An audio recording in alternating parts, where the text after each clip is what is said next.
I'm Steve Wood, recovered alcoholic. Welcome to Big Book Compendium book study. I'm going to start off with a quote by Charles Dickens. And he says, I only ask to be free, like the butterfly. So that's an interesting quote. And I've always liked that quote. But a caterpillar becoming a butterfly, that's a big thing. And hold on one second. I'm trying to get my slides set up. It's a caterpillar becoming butterfly is absolute proof that someone can go into darkness and become even more beautiful, than they were just by letting go. If we let it happen. So the life of a butterfly, it closely mirrors the process of spiritual transformation. It shows that anyone has the possibility to be reborn. And this butterfly goes into this cocoon and actually dissolves into a pool of atoms. It lets go of its old form to transfer into something that's totally unrecognizable and more beautiful than they would ever know. So the butterfly is kind of like our theme tonight. We'll refer to it again because what we're going, to discuss is, I like to call it the 3 steps of utopia, 5, 6, and 7. And I want to show you a picture that's very important. I've always liked this picture. I used to have this up on my wall in my room here. And we hear this a lot in recovery. It says you can't talk butterfly language with a caterpillar, right? You can't talk butterfly language with a caterpillar. And, the picture is correct, and the caterpillar wouldn't understand because it's never experienced it. And they would have no clue what you're talking about. And my job as tonight is to not talk about how it feels. I'll share my experience through 5, 6, and 7. Some of you have done this step, some of you haven't. So the question is, what is the butterfly saying to the caterpillar in the picture? He's telling him precise directions, how to get out of the cocoon, right? And that's it. He's not telling him what life's going to be like next. And precise directions, like we're looking at 5, 6, and 7. And so, the thing is these steps are very misinterpreted. And that's not saying my way is the only way I'm looking at here. It's just my experience. But I believe more people relapse because they're not properly getting guidance on 6 and 7, especially, and 5. But if the directions aren't right, we break the recipe. So we're going to start off by looking at the 5th step promises on 75. And there's some big words. All these words we talked about already. We talked a lot about the 3rd column and the instincts and all that. But it says we pocket our pride. So pride is that instinct of what people think of me, or the fear of what other people think of me. How many decisions have we made based on what others thought of us? Or I needed to speak up because in front of a bunch of people because I'll look like a fool. They're saying here we pocket our pride, meaning we put it away. What would your life be like if you made decisions, if it no longer made decisions for you? So let's look at this. We pocket our pride, illuminating. That means shining a light, a bright light, illuminating every twisted character, every dark cranny of the past. Now, here's some conditions. Once taken a step, here's a condition: withholding nothing, we are delighted. That's a condition, withholding nothing. Delighted means absolute pleasure and happiness. It's interesting, though, if you cover up the E on it, what do you get? And the ED at the end, you get light. It's very interesting. Delighted. Now look at these promises. This is the stuff we've never knew we could do or have. We can look the world in the eye. We can be alone at perfect peace and ease. Our fears fall from us. We begin to feel the nearness of our Creator. Now, this is the big one right here. We may have had certain spiritual beliefs, but now we begin to have a spiritual experience. So our belief in God starts turning into knowing. And how do you know something? From experiencing it, right? Everything in life that we know, we've experienced it before. You know, if I never got in an airplane before, I would have a theory what an airplane's like. But once I got in an airplane and rode one, I would know it. Well, so how do you experience something? From experiences? That's what they're saying happens here. We're starting to have an experience with God. The feeling that the drink problem has disappeared will often come strongly. We feel we are on the broad highway, walking hand in hand with the spirit of the universe. The broad highway is described best on page 46. Let's go back to 46 real quick, towards the bottom.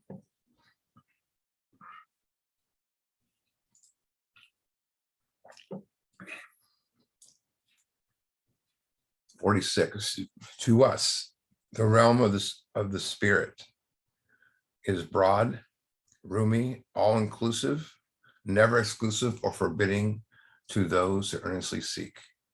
And look at this. This is all promises. It is open, we believe, to all men. Those who seek, you know, all men, those who seek. Meaning we can have this if we do the work. And page 55, go back to that, or go to 55 real quick. And there's a promise towards the end of that beautiful paragraph, a couple of paragraphs, but it says on 55, if our testimony helps sweep away prejudice, enables you to think honestly, encourages you to search diligently within yourself, you know, encourage you to search diligently within yourself. I thought we're seeking out, I always thought it was out here we found this stuff. So 439 is how we search diligently within ourselves. It says, if you wish, you can join us on the broad highway. It means you've arrived. You've arrived. There's a little bit I want to read out of 12 and 12. I should have said at the beginning of the book study, but we'll do a little bit out of that. But we're on page 57 of this. And this is a perfect bookend to the fifth step promise, is what we just read. And this is so right on.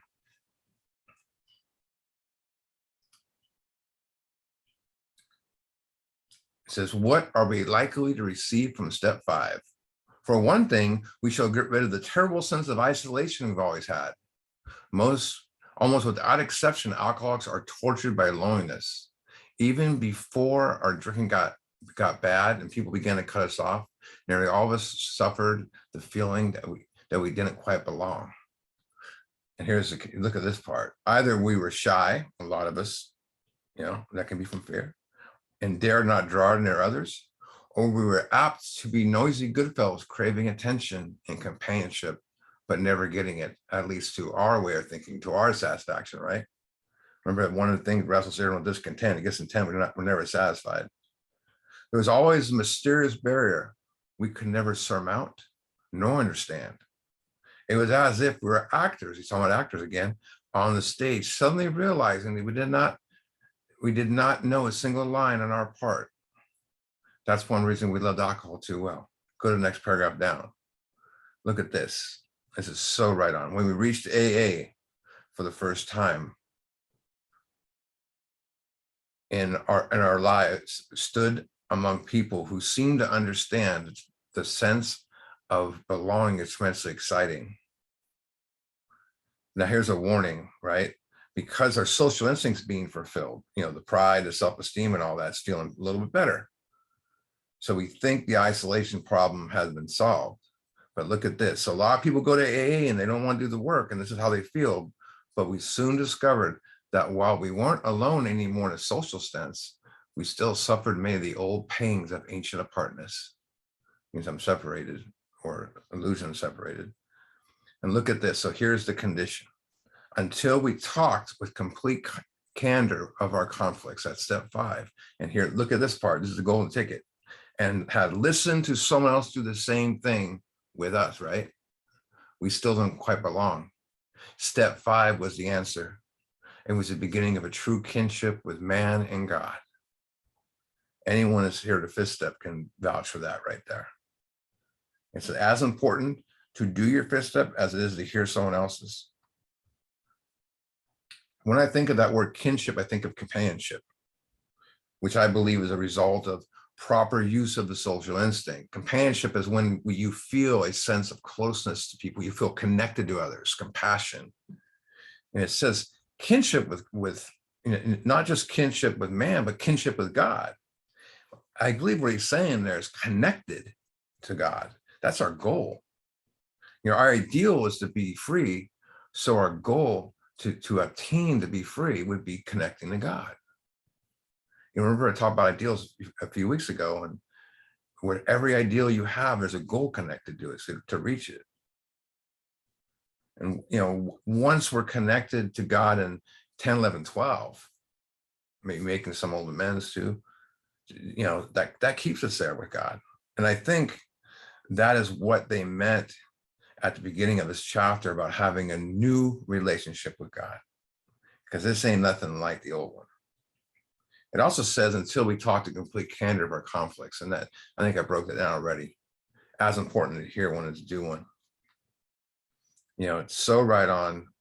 When I heard my first fist up, I felt connected. So let's go back. Let's go back here, page 75. So now he's going to give us some directions. Returning home, we find a place where we can be quiet for an hour, for an hour. I'm going to say 1 hour, right? So here's the thing: is interesting is that I'm back to the caterpillar. It goes into a cocoon to transform into something new. For us, rather than retreating into a cocoon after gone over inventory with another, we retreat to a place to be quiet for an hour, so we can do what? Let stuff go. So let's go back to this. Returning home, we can be quiet for an hour. So that's another time frame, right? Returning home from what? Our fifth step. So we do this hour right after the long talk in 5. Don't go home and make a pizza. Don't wait till the next day. Don't wait hours or weeks. You hear that happen all the time in recovery. You bump into guys at meetings and they go, I'm going to do my 6 and 7 soon, or 5, 6, and 7, the rest of my thing. I got to do my hour still, they say. Do it now, right after. It's all part of the formula. So there's a debate. It's not a debate really, but in different areas and different sponsorship lines, there's different ways to interpret this. And it's not a wrong way or a right way. But is the hour still part of 5, or is it part of 6? And my experience is the hour starts off in 5.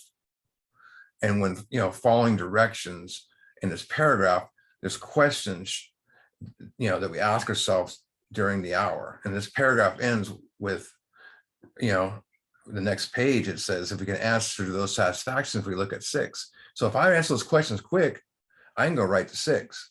But some of us get stuck on those questions, which means you can, like my friend sponsor told him to, answer those questions, for step 6 at the end, which all does the same thing. But basically, if you answer the questions, you look at 6. Don't stop. My experience is the hour concludes with a 7-step prayer or after. It doesn't really matter. There's no right or wrong here. I'm just speaking from my experience. I don't want to confuse anybody. So this is, that's what way I'm going to present it here. So returning home, and that, interesting verbiage, returning home, right? Coming back home again. We find a place we can quiet for an hour, carefully reviewing what we have done. What have we done? 4 and 5, right? We're looking at that, what we just did. We thank God from the bottom of our hearts that we know him better. We just went from the promises that says we have belief, and now we're having experience, and now they're telling us that we know him better. How do you know someone better? By hanging out with them. Direct experience with God. Taking this book down from the shelf, we turn to the page which contains the 12 steps. Carefully reading the first 5 proposals, we asked if we've omitted anything. What does omit mean? It means to leave something out, or overlook, or forget. Right? Sometimes we've omitted stuff by accident in our lives. Maybe you're supposed to stamp this piece of paper and do it, or whatever. So we're building an arch. And so the arch is a masonry constructed passageway. We'll get more into that. Through which we shall walk a free man at last. There's nothing on this planet that compares to being a free man. It's not to be restricted or confined, but for us, it's for by self anymore. It's a liberation that nobody can ever take from you. With freedom, you don't have to choose to be good or true or honorable, beautiful. You just are. It just goes that way. And you become what you're encoded to be, because all this stuff is inside of us. We're just blocking the way, removing stuff out of the way in 4 and 5. You know, this is not everybody likes a free man too, especially in AA meetings a lot. You start talking about being free and people, oh, you know, because they're miserable. But my grand sponsor used to say, son, it's your job. He goes, you know why you speak up at the meetings and tell them the exact truth? I go, what? And he would say, sometimes you got disturbed. So this whole book is about building something, right? The 3rd step prayer, what do they say in there? God, offer myself to thee to build with me. We're building something with God. And we agnostics, they called this arch, you know, the arch are talking about the wonderful spiritual structure and how it works, the new and triumphant arch, which we pass to freedom. So we're going to look at this building of this arch real quick.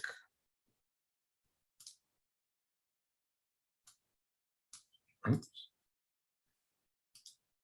Everyone can see that. So we're going to do an inspection of this arch. We're going to go through an inspection of what we've done so far. You know, what does an inspector do, right? Is they go through it, right? They look for the damages. They check the structure for any leaks. They look over the past stuff. And first, I'm just going to go over these questions and we'll get more into that. I probably went too early on the arch, but oh well. But I'll leave up here anyways. So the first question is, our work solid so far, right? Especially the foundation of step 1. You know, is it still solid? The foundation is what it's all about. You got to have a strong foundation. It supports the building and it has to last forever. The house on the hill is a weak foundation. It's going down. Question 2, are the stones properly in place? 47 mentions the cornerstone, the first stone laid into the corner of the foundation, right? To hold the 2 walls. And from it, you know, starts the new building, which everything else is dependent upon. All the stones are dependent upon that. Is your cornerstone properly in place? The keystones mentioned, you know.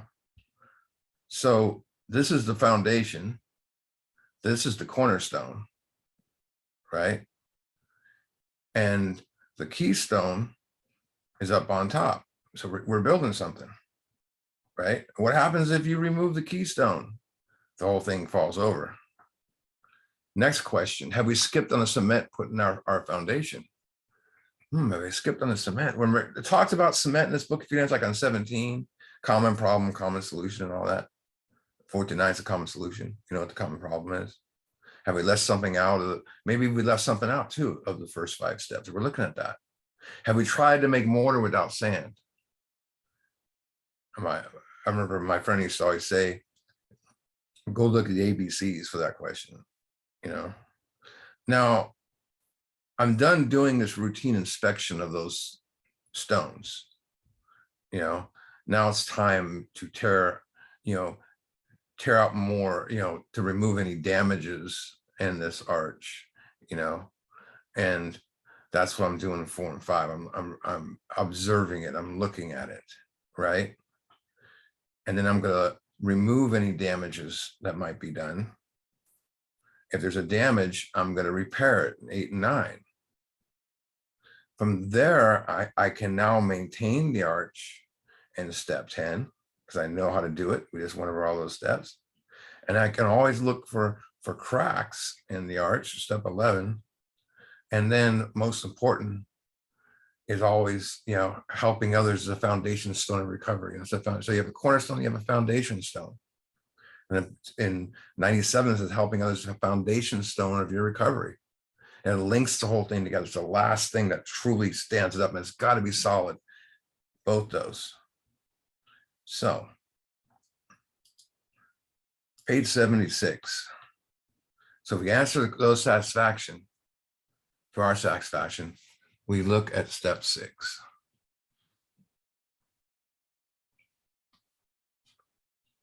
I'm just going to read this paragraph through, and then we're going to break it down. If you can answer to our satisfaction, we look at step 6. We've emphasized willingness as being indispensable. Interesting word. Are you now ready to let God remove from us all the things which we admitted are objectionable?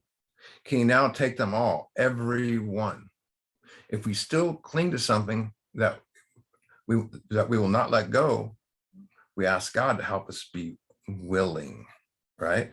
Let's break this down a little bit. First of all, people will want to go sponsor some of the guys at the 12 and 12 here, and it gets really over their head because they never experienced humility yet and stuff. And people say, well, step 6 is the most vital step, but there's only 66 words, and 13 of them are lead-ins. You blink, you miss something. The info is all you need. It's perfect. We don't need paragraphs on here or tons of questions. It's perfect that it's short.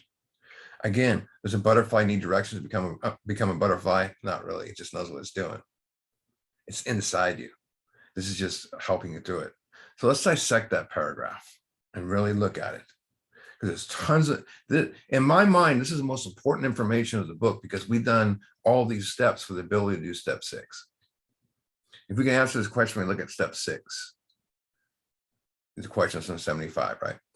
We've emphasized willingness as being indispensable. Emphasize means special importance, deep importance, but the indispensable word kind of stands out interesting here, because indispensable is something you cannot do without of, absolutely necessary.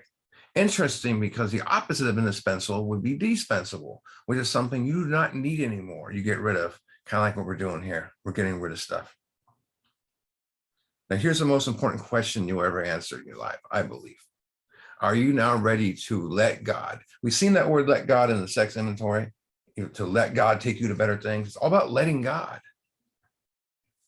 Are you now ready to let God remove? It means take away, eliminate from us all the things which we admitted are objectionable. So let's study that sentence for a minute, because let's just look at the evolution of step 6 and 7, right? Or step 6 practically, so we're on. The original draft, when he wrote down on a scribbled piece of paper and a yellow sheet on Clinton Street before he brought it to the guys, that one original draft said, we're entirely ready that God remove our defects of character. And some of the guys are like, it felt hollow. And the manuscripts, after they looked at it, were entirely ready that God remove our defects of character. And today we have it as we're entirely ready to have God remove all these defects of character. Now, if he would have said the word have instead of let here, it would be different experiences, because look how deeper it goes. There's no mention of defects of character here. Are you now ready to let God remove from us all the things we just admitted are objectionable? Now think if this was step 3. And it only was turning your life to God and admitting everything that everything in your life is objectionable. You mentioned 5 things. The inventory process gets you to dump all that crap out and then talk it over with someone else. So he's really building up to it.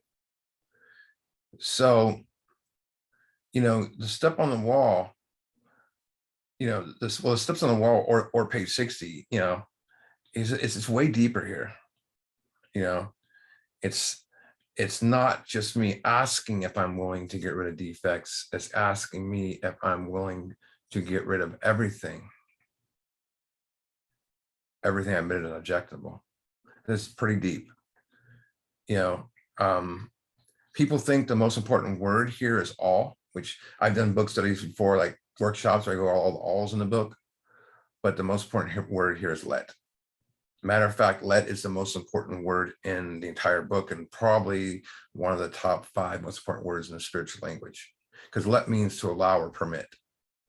All you have to do is allow this to happen. It's so much for spiritual development. It's life-changing. Don't just hold on to what you're not holding on to what we need anymore. Some old stuff we just went over, and by hearing a sponsor seeing, and we're saying, well, I resented my dad my whole life, and instead of us making excuses of why he was a jerk, we find our part in it, and it becomes weaker. And it's like taking a leaf or a feather and floating it away. To let go of the anger, let go of the fear, let go of the guilt, let go of everything. Let go of your thinking so you can become one with God's thinking. That's what they're trying to get us to here. Let the Spirit guide you. We don't do step 6, we face step 6.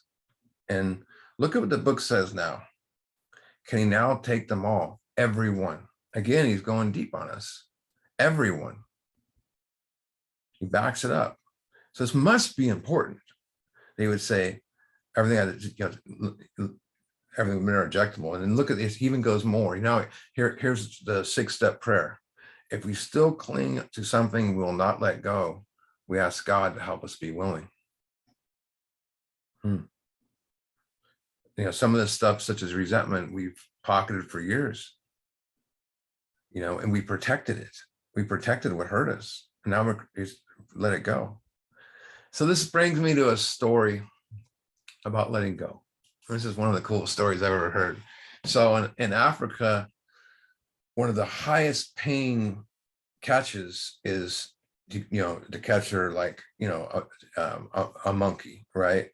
So there's a condition, the monkey cannot have any scars, and they have, a unique way of capturing the monkeys that not get scars. And what they do is they take a coconut and drill a hole in it, and they tie it to a tree, right? And they make a little small hole in the coconut, little small hole. It's just big enough to get the monkey's little hand inside that hole. And then he does one last thing. He puts a peanut inside there, or some kind of nut. The trapper goes on his way to do other things. It works every time. The monkey comes around, smells the coconut, puts his hand inside, but cannot pull out his hand. Why? Because their hand is still holding the nut. It cannot get its hand through the hole. And it starts screaming out loud. That's when the trapper hears the screams, and he starts heading back, taking his time. That monkey ain't going to give up. It could be for hours. It gets louder and louder as he sees the trapper with the bag, and he throws the bag over his head. All the monkey had to do to be free was to let go of the net. He's got female monkeys up in the trees looking at him. He's got the whole jungle. He's got the bananas. He's got everything he wants for freedom. It's right there. And the trapper throws his bag over him and takes him away. Something more interesting. Sometimes they put 10 of these coconuts around a tree to get a bunch at once. And the trapper waits for all 10 monkeys to get their hands stuck in the nuts. You would think that they know by looking at each other. No. And they watch each other get caught, and they still don't let go one by one. Even more crazy, they've been watching the trappers do this for years. They know when the guy has the bag, he's come up, and they still won't let go of the nut. I'm going to put up a slide just to prove my point that the story is somewhat. It says I'm not letting go. Now, if you've ever read the book Zen and Motorcycle Maintenance, it's in the book, that story. It's a little more detailed the way I explain it. But my question is, we sit there and we go, that's stupid. Those monkeys are dumb. They just let go of the nut, they can be free. Are we any different than those monkeys? It's not just monkeys who get trapped by holding on to things. They will not let go. We're unwilling to let go of the trap of anger. We call it resentment. We hold on to it even though it works against us.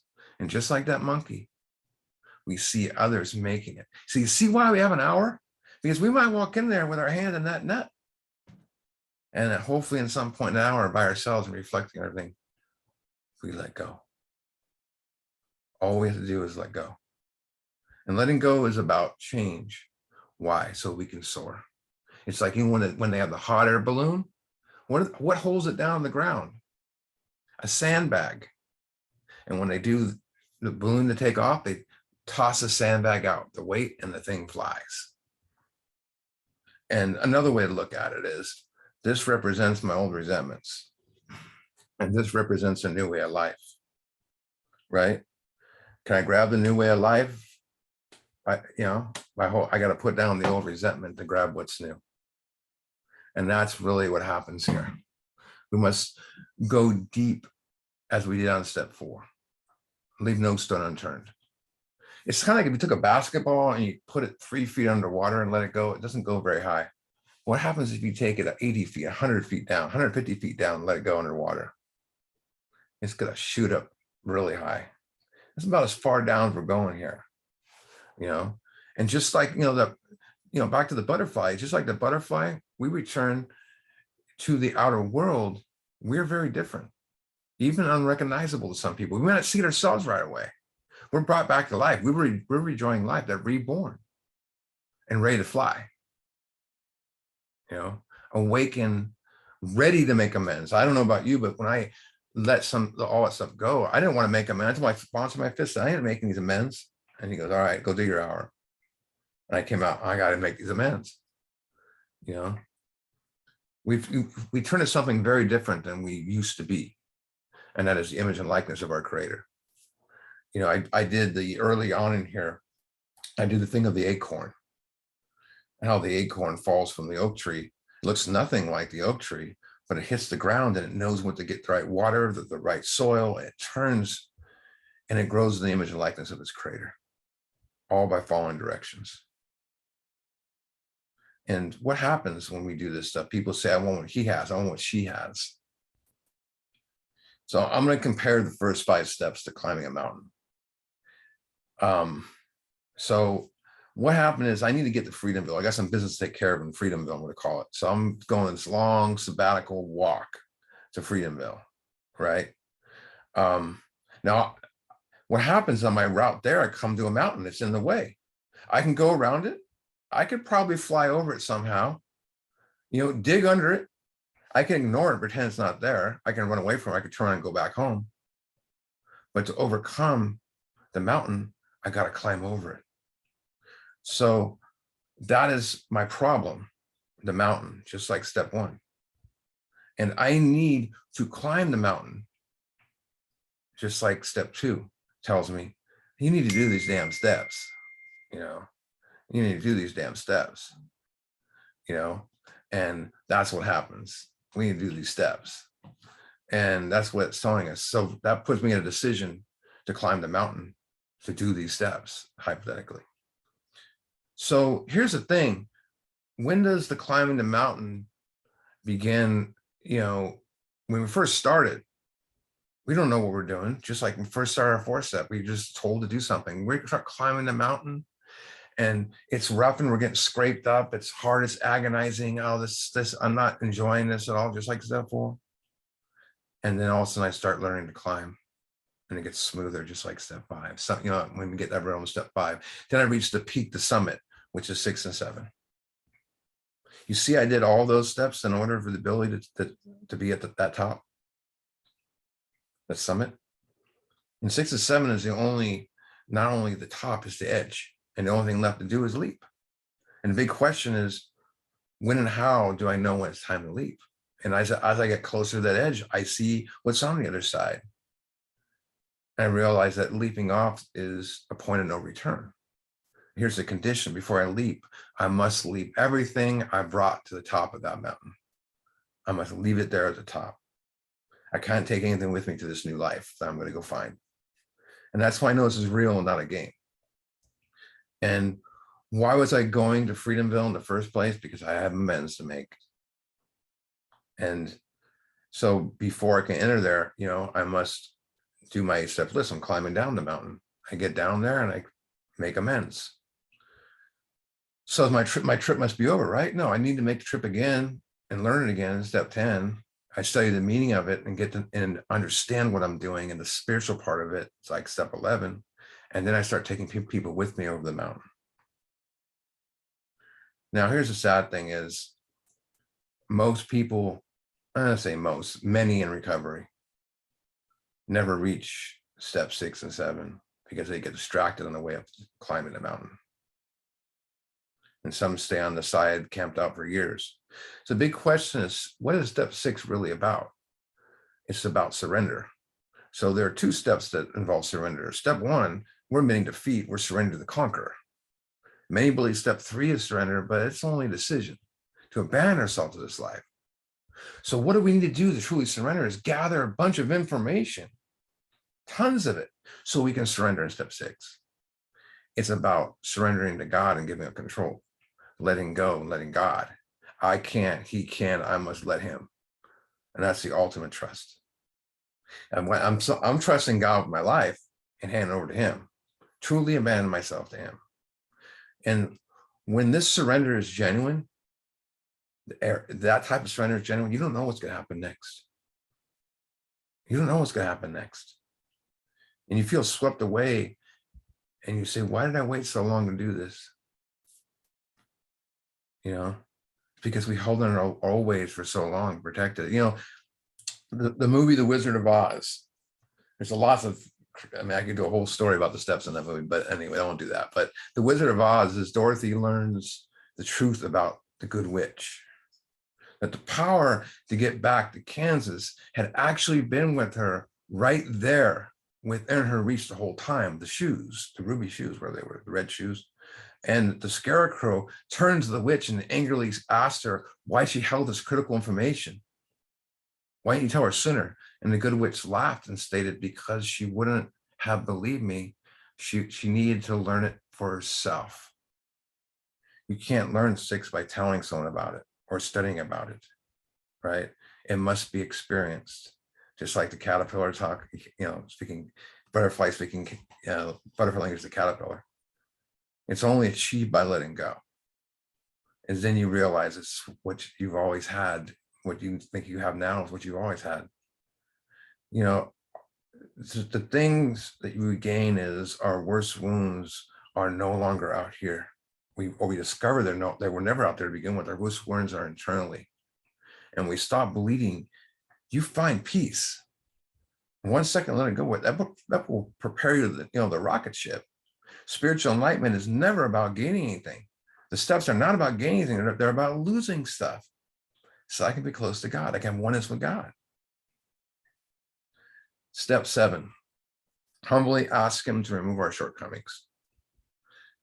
You know, they had humbling on their knees originally, and thank God, I mean, it's the shortest step. The shorter, the better.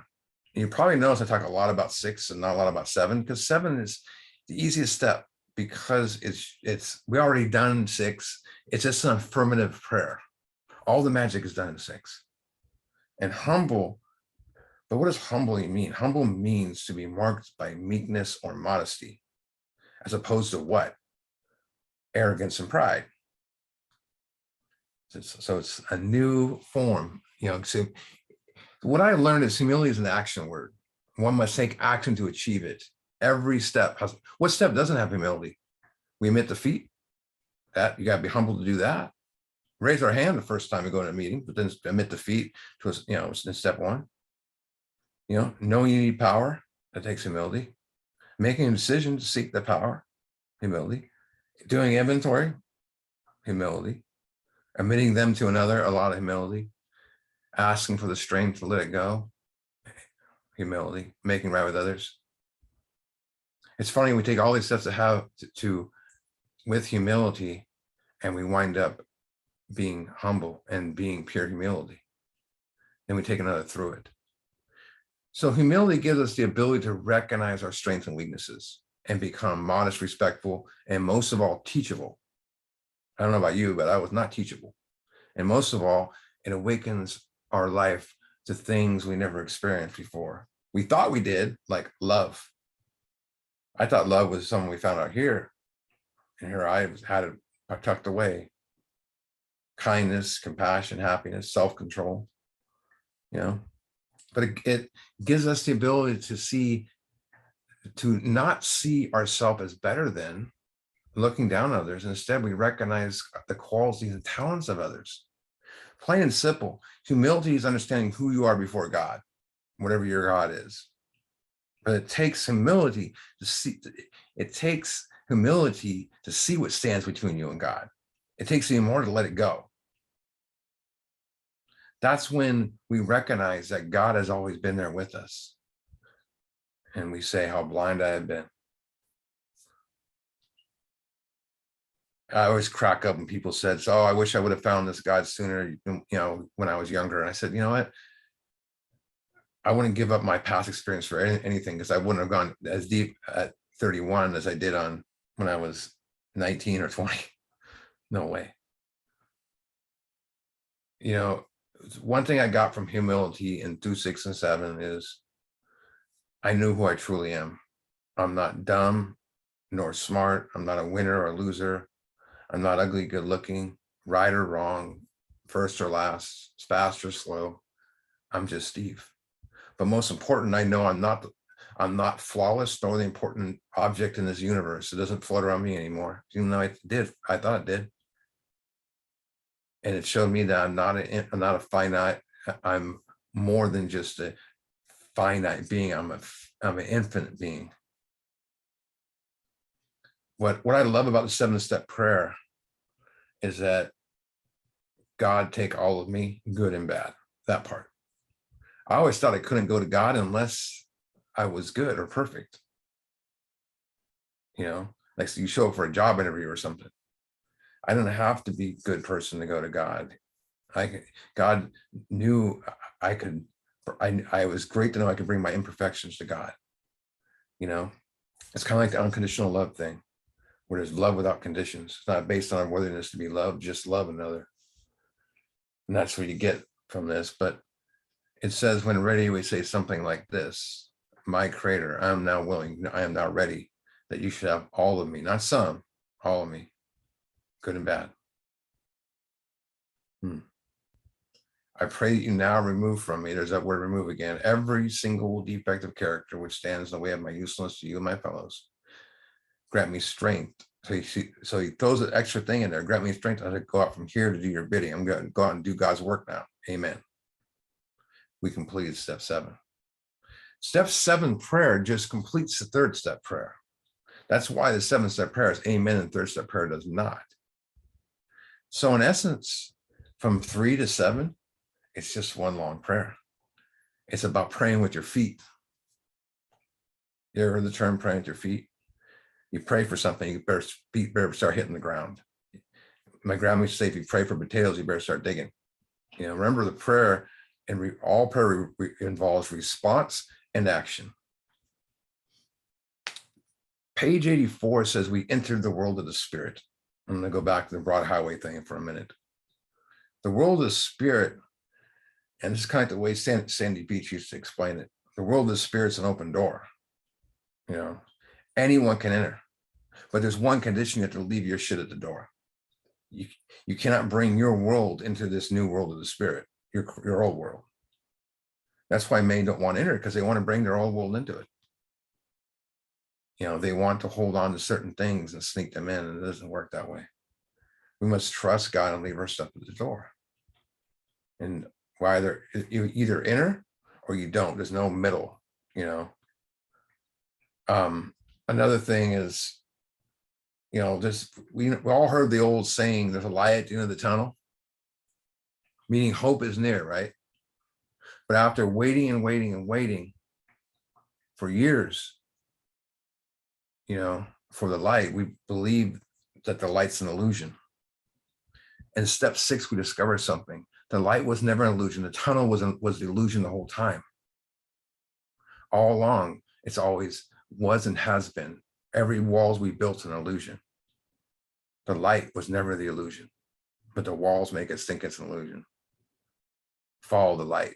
I'm going to share my experience with 5, 6, and 7. So this is my first time. It's in 2000, first time doing my 5th step. And 5th step is going well. And then I had 2 things. One was what I got violated as a kid. And another one was I stabbed someone and didn't want anyone to know. I didn't know the guy's alive or dead. But I thought this fifth step went so well, I won't have to tell my sponsor about that stuff. It's just, that's the way I handle things. And I never licensed at this time. At his house, he drives me all the way home to go do the hour. I left stuff out and nothing happened. And for some reason, I can't explain why, I felt more disturbed my whole entire life. Because the reason that nothing happened in the hour, because I was thinking about those two things I left out. And I called my sponsor up on the phone at 1 o'clock in the morning. He lived 25 minutes away from me. And I said, hey, I left some things out. And I'm thinking he should tell me to come back in a couple of weeks or whatever. Tomorrow, he goes, I'll be right over. Picks me up back to his house, and we talked at 3 o'clock in the morning. And I mentioned this before. One of the things I mentioned about the guy that violated me, I said to him, he asked me a question that came out of left field. What did your parents think of that? And I said, well, they didn't really believe me. And my sponsor says, that's why you resented your parents all the way through this fifth step. And it was like, click, right? And then everything else I went over. And so I went and did my hour. And I had this idea that this new God I might have within, what it might be like. Oh, it might be this, strong and powerful. It's going to be this, it's going to be that. And I had my old idea of God, the old man with the white beard and the clouds. I was still had one I experienced as a kid, and one I might. What I did was I wiped the table clean of both. I just threw the table, hypothetically, I just went poof. And, I need to wipe the table clean and just see what would happen. And I remember I just yelled out something like, I'll do anything. I said, I'll do anything. And I felt this. Felt that. Nothing. The committee got disconnected. What happened to me next was everything just went blank. And it was like, for a second, and I'm freaked out. My heart's beating fast. And all of a sudden I could just see like white. And I had this feeling of, not on a mountain like Bill talks about, but of like the feeling you get when you're in high altitude, shortness of breath, like I was on a summit. And then all of a sudden the white got brighter and brighter. And I remember what my sponsor told me: anything happens, don't analyze it, go with it. And I did. And it started to get brighter again. And I had, within that light, I was in there, and I had, I sensed the pain I'd put everyone through. All of a sudden I felt their pain. And I thought of my father who I hadn't spoke to in 10 years. And in that moment, I sensed the love my parents had for me, which I didn't think existed. It was then I sensed that all of a sudden I could finally love them back. And it was then when I thinking about how I could love them back, I thought of all these other people. It was like time just was paused. I don't know how long I stayed in that place, but it was the coolest place I ever was at that point in my life. It was so much peace. I knew in my heart, no matter how bad things would ever get in this life, the rest of things would be okay. But I had the connection. And the only time could never describe that connection until my daughter was born, and I had back surgery. And she got home from the hospital, and I got home from the hospital. We got home, and I had needed back surgery. And she put the baby down on my chest. I was holding her, and I all of a sudden just realized this is the way I felt that day, laying on the ground sobbing. It's funny. My hair is standing up my arms right now, just telling the story. And I knew in my heart everything would be fine. And then I called my grand sponsor, Don. He's passed away a couple of years ago, and I called him up, and I told him what had happened. And he had a way of selling things to people that would blow your mind. And he says, I think you've had your last drink. And I said, yes, I have, and all I wanted to do any time after this was bring this message. I discovered that day of what I truly was. And I thought of all my friends in recovery who died and never got to experience how I felt that day. I discovered that there's so much freedom to offer people what we have. You want what we have, as it says in the big, he's saying that, not the people at the meetings. You want what we have who have this stuff, when people, hear my fifth step six stories at meetings and stuff like that, they get this look on their face, a constipated look, like, come on, that's weird. And I had resentments against that sometimes, and that would distract me from what I'm talking about. But I realized, how can they? I'm the butterfly talking to a caterpillar, and it helped me a lot to see that. But why do we have experience in 6 and 7? Because when we let go, we shift away from the ego, and our all lifetime built up insecurities and negativity emotions just like evaporate, and we feel peace. It's like a vortex, so to speak, into spiritual waking. In a matter of seconds, the whole complexion of the universe changes, returning us to our true nature, and we gain a new perspective and new outlook on life. We start asking and knowing life's greatest questions, like, who am I? What am I? Why am I here? Stuff like that. We start knowing those answers. And the key is the defects of character will always come up again and again. I mean, the questions of the knowledge, because we have step 10 for that. I've gone back and done an hour many times for stuff I really need to get past. I'm going to close with a story, and then we'll discuss. It's called The Guru and the Butterfly. One day, a young boy went up to a guru who was sitting and looking at something in his hand. The young boy asked, "What is in your hand, Guru?" He said, "It's a cocoon. Inside the cocoon is going to split open, and inside a butterfly will come out." The little boy, thrilled about what was going to happen, asked if he could have it. "Yes," said the guru, but you must promise me that when the cocoon splits and the butterfly comes out, you will not help it. It must do it on its own." The boy promised and took the cocoon home with him and put it in a jar.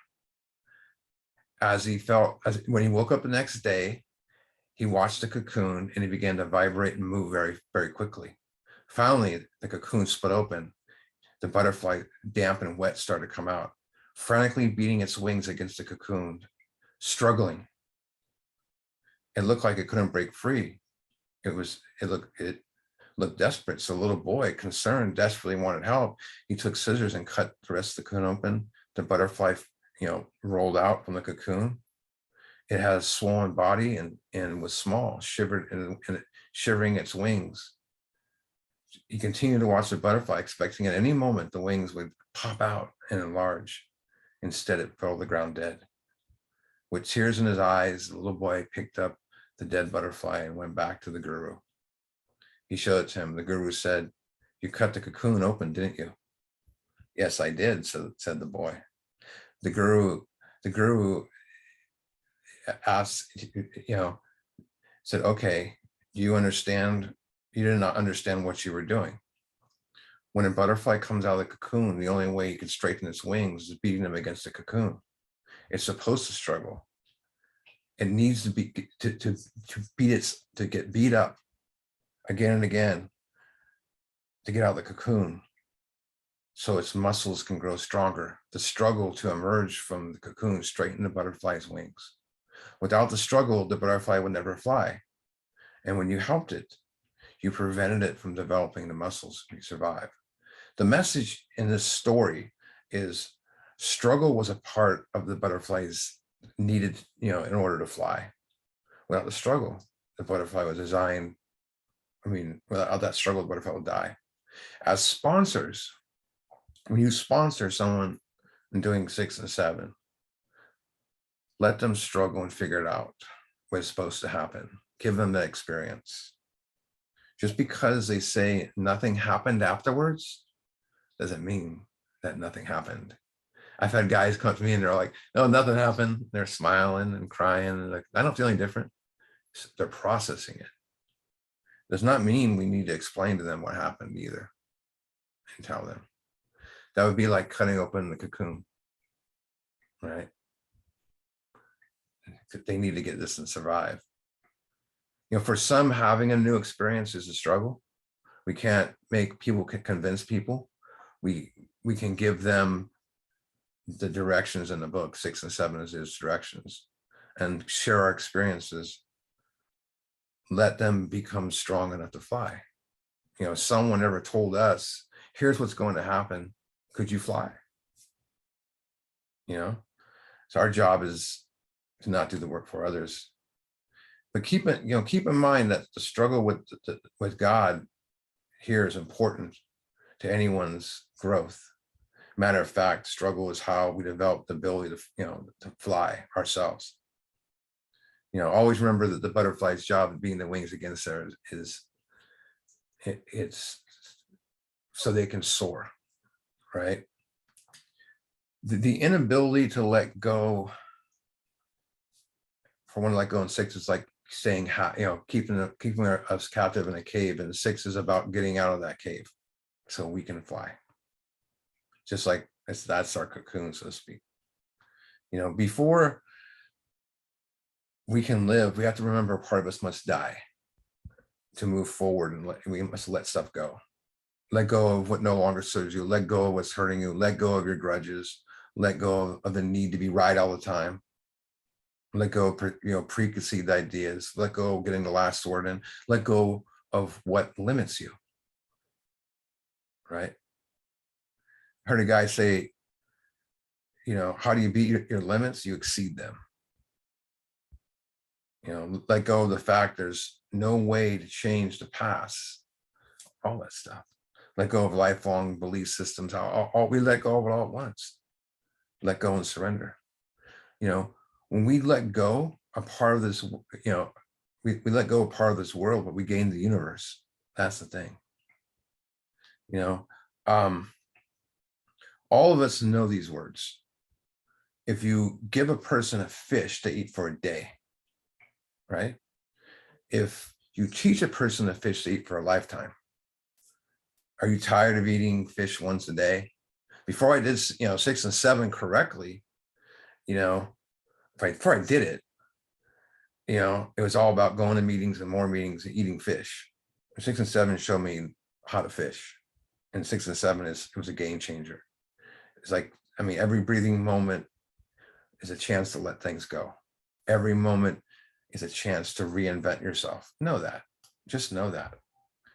Because it matters most is how well did I live, how well did I love, and how well did I learn to let go.